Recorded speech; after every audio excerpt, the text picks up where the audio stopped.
Assalamu alaikum students. Welcome in the class of second year chemistry. So we are studying alkyl halides and in alkyl halides. Today the topic of discussion is nucleophilic substitution unimolecular. So what is nucleophilic substitution unimolecular?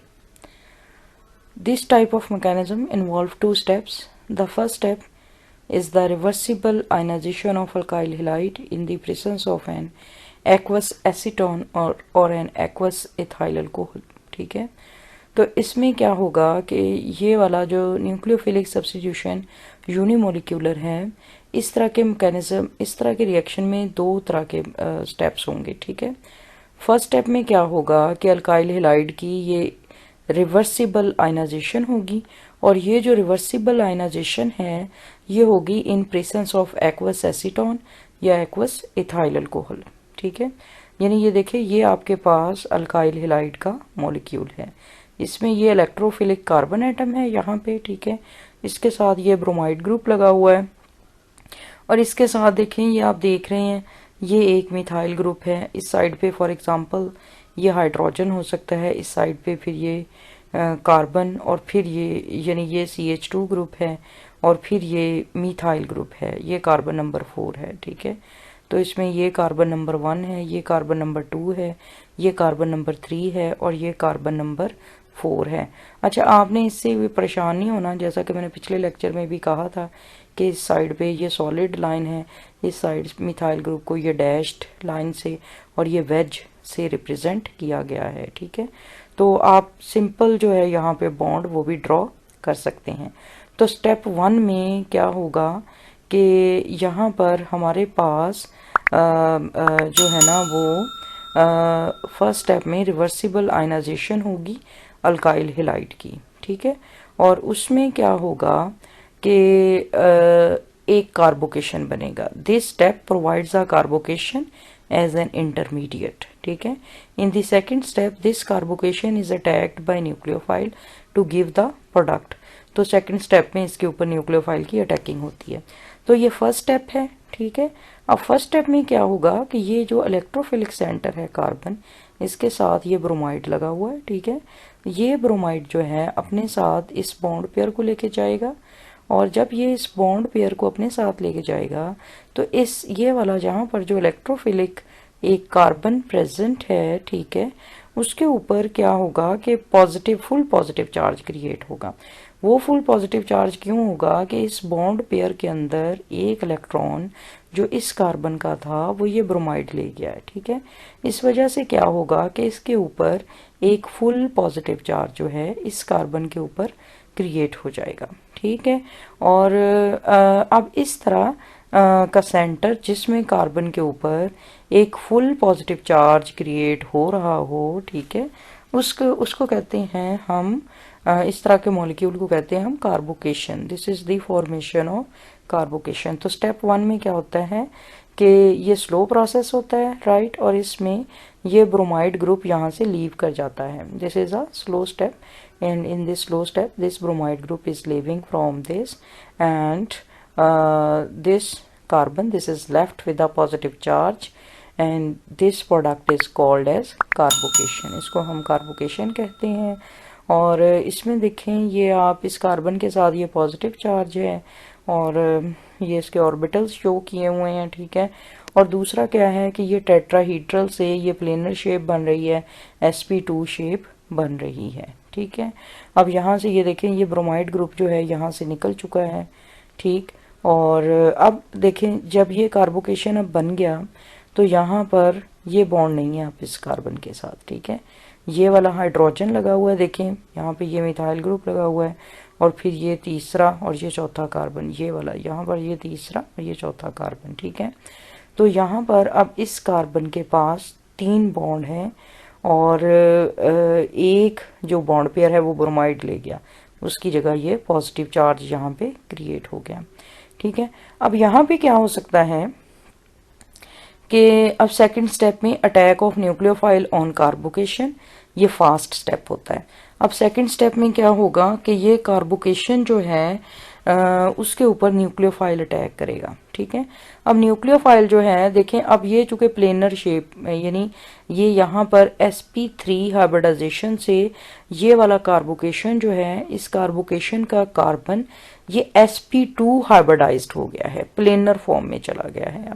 अब planar form में जाने की वजह से क्या होगा कि जो न्यूक्लियोफाइल है, अटैकिंग न्यूक्लियोफाइल, वो जो है वो राइट साइड से भी यानी इस साइड से भी, ये पाथ बी है, इस साइड से भी अटैक कर सकता है, और ये पाथ ए है, ये इस साइड से भी इसके ऊपर अटैक कर सकता है। So can occur from either side of the carbocation, path ए और पाथ बी। ठीक है, तो अटैकिंग न्यूक्लियोफाइल जो है वो इस साइड से भी अटैक कर सकता है, पाथ बी, और अटैकिंग न्यूक्लियोफाइल जो है इस इलेक्ट्रोफिलिक कार्बन के इस साइड से भी अटैक कर सकता है। ठीक है, तो अब देखें कि अगर ये इस साइड से अटैक करे, ठीक है, यानी जिधर से ये ब्रोमाइड ग्रुप जो है जिधर से लीव किया है, ठीक है, अगर ये अटैकिंग न्यूक्लियोफाइल इधर से अटैक करे तो अब क्या होगा कि ये अपना लॉन पेयर या अटैकिंग न्यूक्लियोफाइल इस कार्बन के साथ बॉन्डिंग के लिए यूज करेगा। एस यहाँ पे रिप्रेजेंट कर रहा है सबस्ट्रेट मॉलिक्यूल। ठीक है, और ये चूंकि यहाँ पर ये वाटर है H2O, राइट। अब H2O में से सिर्फ हाइड्रोक्साइड आयन जो है इसके साथ लग जाएगा, और यहाँ से ये देखें ये हाइड्रोजन आयन बच जाएगा -H+, जो कि यहाँ से ये रिप्रेजेंट किया गया है। ठीक है, और उससे क्या होगा कि ये हाइड्रोक्साइड आयन ये उसी साइड पे लगा है जहां से ये ब्रोमाइड आयन जो है जिधर से रवाना हो रहा है। तो इसका मतलब क्या हुआ, this is retention of configuration, यानी कॉन्फ़िगरेशन जो है बरकरार रही है, मॉलिक्यूल की कॉन्फ़िगरेशन वही है जो पहले थी, यानी जिस साइड पे ब्रोमाइड लगा है अगर इस साइड से अटैक होता है तो मॉलिक्यूल उसी रिटेंशन उसी कॉन्फ़िगरेशन को रिटेन करता है जो कि पहले थी। तो इसलिए पाथ बी जो है this gives retention of configuration. जबकि अगर पाथ ए वाली साइड से, क्योंकि ये प्लेनर इसकी स्ट्रक्चर हो गई ना कार्बोकेशन की, तो अब न्यूक्लियोफाइल इस साइड से भी अटैक कर सकता है, इस साइड से भी अटैक कर सकता है।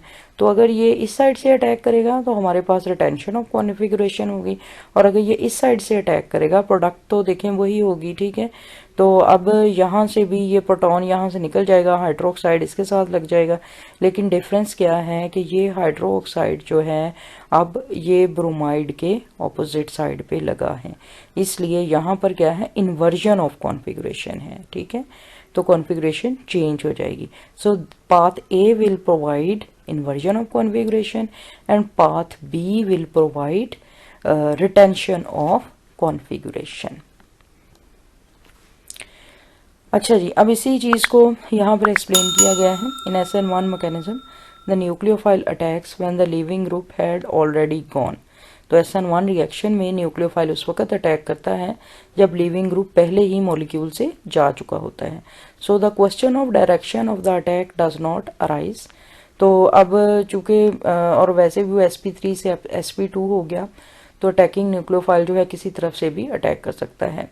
More over the intermediate carbocation is a planar species allowing the nucleophile to attack on it from both the directions with equal ease। तो जैसा कि मैंने पहले कहा कि जो कार्बोकेशन है वो अब प्लेनर स्पीशी है, उसमें sp2 हाइब्रिडाइजेशन है, तो अब जो अटैकिंग न्यूक्लियोफाइल है वो दोनों तरफ से आसानी से अटैक कर सकता है। We therefore observe 50% inversion of configuration and 50% retention of configuration. तो इस वजह से क्या होगा कि 50% जो है वो रिटेंशन ऑफ कॉन्फ़िगरेशन होगी, यानी अटैकिंग न्यूक्लियोफाइल उसी साइड पे लगेगा जहाँ पर लिविंग न्यूक्लियोफाइल था, इसको कहेंगे रिटेंशन, और 50% जो है इन्वर्जन ऑफ कॉन्फ़िगरेशन होगी, यानी अटैकिंग न्यूक्लियोफाइल लिविंग न्यूक्लियोफाइल के ऑपोजिट साइड पे लगेगा। ठीक है, अब ये देखें, ये एक सिंपल मतलब जो है ना रिप्रेजेंटेशन है। तो अब इसमें ये ट्रशरी अल्काइल हेलाइड का मॉलिक्यूल शो किया गया है। ठीक है, ये ट्रशरी कार्बन एटम है जो 3 अदर कार्बन एटम्स के साथ अटैच है। तो पहले क्या होगा, इसमें पहले स्टेप में ये ब्रोमाइड जो है यहाँ से चला जाएगा, लॉस ऑफ हेलाइड आयन होगा, ये कार्बोनियम आयन ये इंटरमीडिएट बनेगा, ठीक है। इसके ऊपर यहाँ पर चूँकि ये ब्रोमाइड इस बॉन्ड पेयर को अपने साथ ले जाएगा, ये फुल पॉजिटिव चार्ज प्रोड्यूस होगा। अब ये हाइड्रोक्साइड आयन यानी ये अटैकिंग न्यूक्लियोफाइल है, ठीक है, ये इसके ऊपर अटैक करेगा और ये आपके पास सब्सटीट्यूटेड प्रोडक्ट जो है ये बन जाएगी। Okay, so now we will discuss the mechanism of nucleophilic substitution unimolecular reactions, and we will see what is the rate of nucleophilic substitution unimolecular reactions. So the reactions involving SN1 mechanism, they always show first order kinetics, and the rates of such reaction depend only upon the concentration of the alkyl halide. अच्छा, तो अब इनमें क्या होता है कि SN1 mechanism, जैसा कि हमने पिछली स्लाइड्स में देखा, SN1 mechanism this is a two step mechanism. ये एक टू स्टेप मैकेनिज्म है। उसमें से जो फर्स्ट स्टेप होता है वो स्लो होता है और जो सेकंड स्टेप होता है वो फास्ट है, ठीक है। तो जो स्लो स्टेप होता है वही रेट डिटर्मिनिंग स्टेप होता है, और इस रेट डिटर्मिनिंग स्टेप में सिर्फ अल्काइल हेलाइड का मॉलिक्यूल ही प्रेजेंट होता है। तो जाहिर है फिर रेट ऑफ रिएक्शन भी सिर्फ अल्काइल हेलाइड की कंसंट्रेशन पे ही डिपेंड करेगा। तो इसीलिए इसको यूनिमोलिकुलर रिएक्शन भी कहा जाता है, क्योंकि रेट ऑफ रिएक्शन सिर्फ एक ही मॉलिक्यूल की कंसंट्रेशन पे डिपेंड कर रहा होता है, which is alkyl halide. So that is why SN1 reactions, these are unimolecular reactions, और इसमें जो टर्शियरी अल्काइल हेलाइड्स हैं, when they are attacked by a nucleophile they always follow SN1 reactions. तो जो टर्शियरी अल्काइल हेलाइड्स हैं वो SN1 reactions देते हैं, जबकि जो सेकेंडरी अल्काइल हेलाइड्स हैं वो SN1 मैकेनिज्म भी दे सकते हैं और वो SN2 मैकेनिज्म भी दे सकते हैं। तो अब इसमें जो है आपने यहाँ पर ये होमवर्क करना है। होमवर्क में चैप्टर नंबर 10 में से क्वेश्चन नंबर 4, 6, 7 एंड 9 आप लोग सॉल्व करेंगे, और इससे रिलेटेड जो भी मटेरियल था वो हम पिछले लेक्चर्स में और प्रेजेंट लेक्चर में कवर कर चुके हैं। सो आप लोग ये होमवर्क करके व्हाट्सएप ग्रुप में मुझे जमा करवाएंगे, और I hope that you people have understood it. If any problem you can please let me know. Okay, Allah Hafiz, up till next lecture.